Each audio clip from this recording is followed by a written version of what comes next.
It's been a week since your government has collapsed. No one knows exactly what happened, but some say a failed coup has left the army and the different rebel groups in a war of all against all. Regardless, today you wake up and the world feels different. There's a chill in the air. Not from the weather, but from the quiet. No news, no emergency broadcasts, just silence. It's been true for a week. But it's not until now that you manage to wrap your head around the idea that the state is gone. There is no authority, no law, no one to call if something goes wrong. It's chaos, waiting to erupt. You step outside and the streets that once buzzed with normal life are unsettlingly empty. The eyes that meet yours are no longer friendly, but filled with suspicion. You know what they're thinking.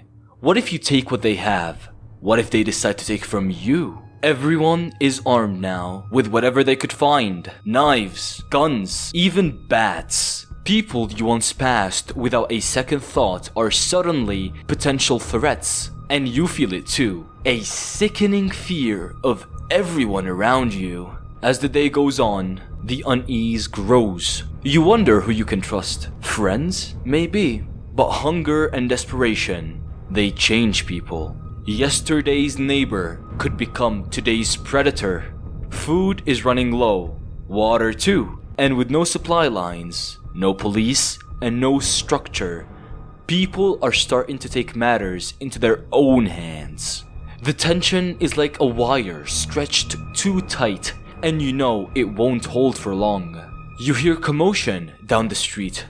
A group of people arguing over supplies. It escalates quickly. Reason turns to anger, anger to violence, then screams. There's no one to stop it. No consequences. Your heart races, knowing that this could happen anywhere, to anyone, even to you. As night falls, the fear doesn't go away. It gets worse. You've barricaded your door, but you can't sleep. Every sound, every creak in the floorboard makes you jump.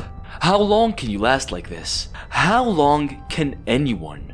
In the absence of a state, in the absence of order, survival has become your only focus. And it's not even clear if you'll manage that. There is no justice here, no safety net, just the constant threat of violence, betrayal, and death. The life you once knew, the comforts, the security is all gone. All that's left is a brutal reality where every man is for himself. This is your world now. How will you survive it? What you have just heard was a short description of the state of nature, which is a concept that describes what life would be like without any form of government, laws, or authority to maintain order. In this video, we try to find out what your life would look like in the state of nature, to hopefully understand why we have governments and try to find a justification for their existence.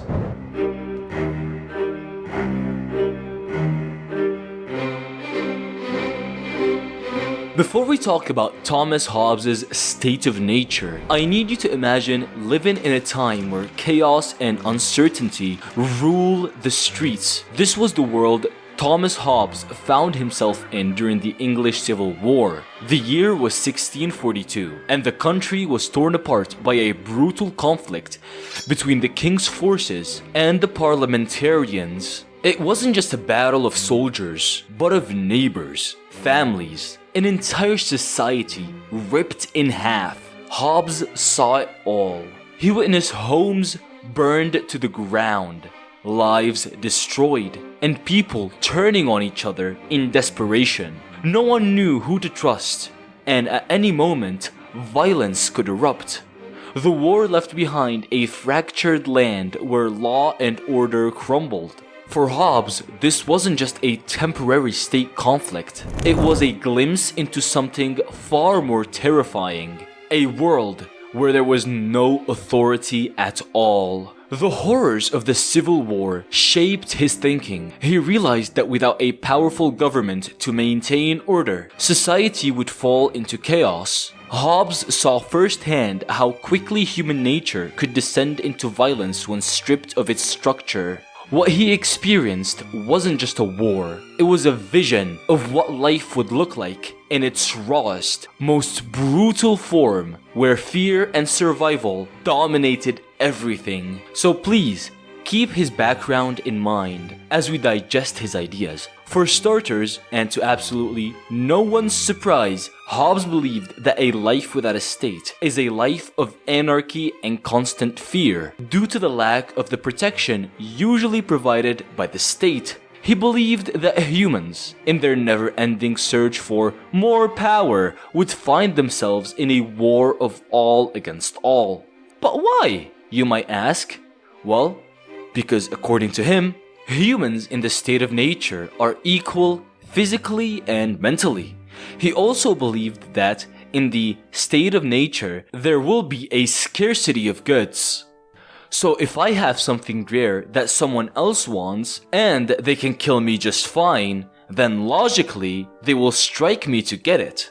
And even if I don't have anything of value, they may think I am a threat and strike nevertheless, which means that the state of nature is a state of war. Not only that, but people will also attack others just to gain a reputation for being powerful, which will make it easier for them to get what they want in the future. Naturally, some thought that Hobbes' ideas were wrong, saying people may adopt the motto, "Live and let live," to which he responded by saying, "Consider how you lock your doors from your neighbors, and chests and drawers from your family under the protection of the law. Now imagine the hysteria and suspicion without the law." Others said that Hobbes' ideas are just speculation, as he overlooked morality. They claim that humans are naturally correct, and they recognize that they should not attack others. Of course, there are some bad apples that will steal and kill, but still, there will be a general sense of morality that will stop the rot from spreading. Hobbes responded by saying that morality emerges from the existence of the law. For example, we say this person is moral, which means that he follows the law, but in a state of nature, there is no laws. And so, the concept of morality would not even exist. He added that in such a state of chaos, every man has a right of nature to kill, steal, and do as he sees fit to survive, same as we all have the natural right of self-defense. Hobbes also proposed that in this state of nature, every man should follow laws of nature. The three most important are: everyone should seek peace as best he can. If he cannot find peace, he should defend himself with all means available. The second states that you should be willing to give up some rights, for example, the right to kill, as long as the other party is willing to do the same thing. And the third states that you should keep all the promises you make. He proposed a few more laws that basically say, do not do to others what you wouldn't want done to you. It is also important to note that even though he called them rules of nature, he doesn't see them as rules but as guidelines, to be followed when possible but broken when not. Realistically, in the state of nature, since everyone is allowed to exploit all means necessary to get ahead, the level of fear and suspicion will be so high that there will be no place for the laws of nature, even by Hobbes' admission. Now, in summary, Thomas Hobbes believes that life in the state of nature would be chaotic and brutal, characterized by constant fear and conflict, as individuals would act solely in their self-interest. He famously described this state as a war of all against all, where survival would be the primary concern, leading to a life that is solitary, poor, nasty, brutish, and short.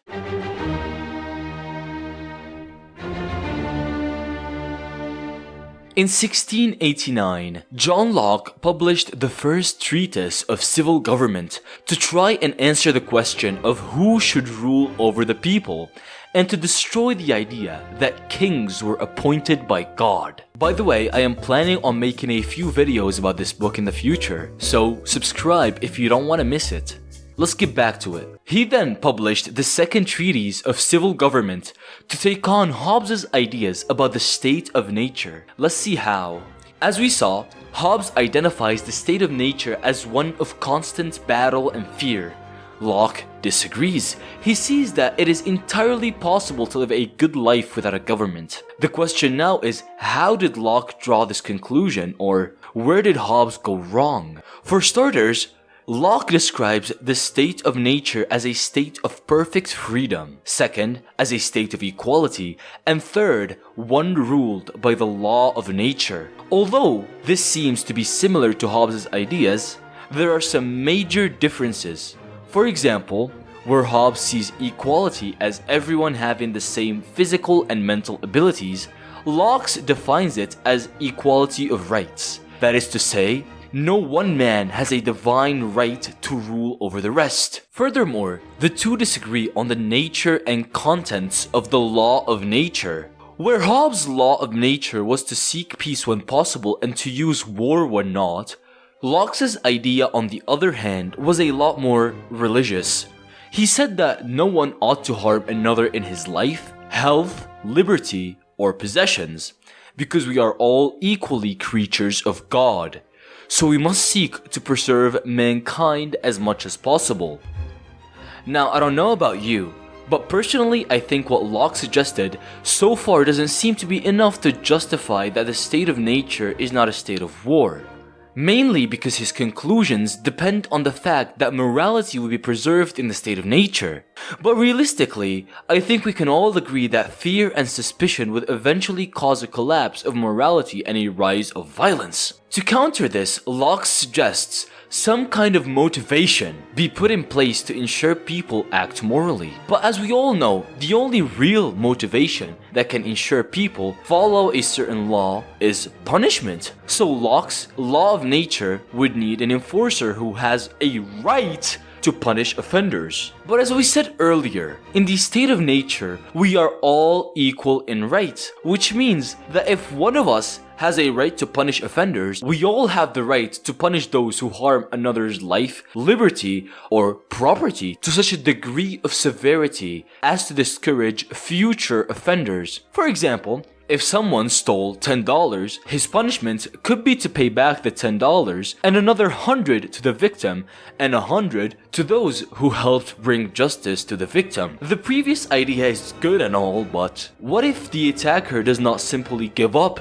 What if he goes and brings his own corrupt friends to avenge himself against those who punished him unproportionally for his misdeeds? This would cause enforcers to consider if punishing a certain action is worth the risk of retaliation. This is not all. Locke and Hobbes once again disagree, this time about Hobbes' idea of the scarcity of goods. Hobbes, as we saw earlier, believes that in the state of nature, there will be a natural scarcity of goods, which will cause greed and conflict. Locke naturally disagrees, citing the vastness of land and that people are at risk of getting lost in it rather than running out of it. This, he says, would make it easier for people to simply claim a piece of land and cultivate it than to invade others. Hobbes disagrees, saying that even if there was a surplus of land, people would be more motivated to simply steal the finished product than to go through the effort of planting, growing, then harvesting their own. And since every person would know that cultivating goods would make him a target, they would simply not grow anything, which would eventually lead to a scarcity of goods. Mix that with the natural greed of humans and you have got the perfect sauce of war.